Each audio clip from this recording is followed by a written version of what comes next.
Now, former assistant director of the FBI in New York, Bill Gavin. Bill, good to have you with us. Joining us by phone, former assistant director of the FBI in New York, James Kallstrom. Thank you both for being here. Let me begin with you, Bill, first. This is, as to quote Secretary Clinton, unprecedented, but we have just moved into, we've crossed the penumbra of the absurd here. We're watching the FBI being reduced to the laughingstock of the country right now, because it looks, after you've just seen the Secretary of State weigh in, you've just seen the President of the United States, it looks like clearly the message went down the chain, and they decided to put up obstacles, hurdles, and to grease this thing up and send it out the chute within just about 11 days. What do you make of it? I think we've seen the Clinton cabal at its best. You know, the bottom line is the angst that exists both internally within the FBI and externally with a lot of the retired agents is basically this, Lou. Any case that the FBI works, they work it to a point where if they start to run in, they do all the investigation, they review records and everything else.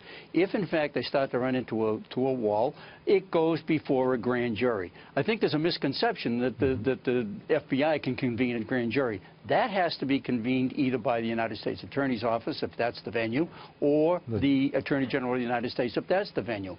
In this particular case, when you bring it before a grand jury, people get sworn in and they have three options: tell the truth, tell a lie, tell you to go fish. After that, you make a decision as to whether or not you are going to work with these people, grant immunity to get what you're looking for. In this particular case, immunity was just granted, and it's a most confusing thing for everybody involved, both former agents and now.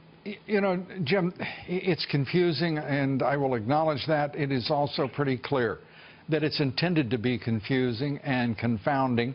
And just as we thought that James Comey was reacting to what we were told was effectively a rebellion on the part of a good number of terrific, brave FBI agents, they've just been slapped down by this redirection on the part of the director of the FBI. We know there's still no grand jury, whether from a U.S. Attorney's Office or from the Attorney General's office, that is the Justice Department. The whole thing, I think I remember someone saying it looks like a scam. Yeah, Lou. You know, I've been on your show and I've talked about this. Right. You know, it's never really been a serious investigation. You know, I never thought that Hillary Clinton was in any jeopardy. As long as President Obama is the President of the United States, she's never going to be indicted no matter what. And the shame here is that... And I just want to say to our audience, and Jim said that right on this broadcast, and has been consistent throughout.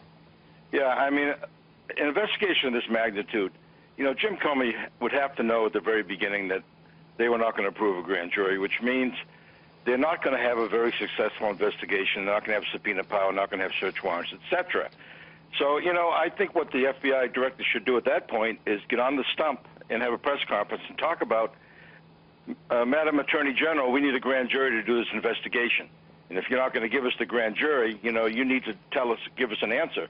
And if they don't, then he needs to consider his options. And his options are not to throw the FBI under the bus with an investigation that's meaningless, quite frankly, although he does lay out all the felonies. They left all these felonies on the table, you know, multi-year felonies. And, you know, he should have thought about resigning or asking the Attorney General to step aside after that outrageous conduct of hers on the tarmac out in Arizona and let somebody else make decisions for the Justice Department.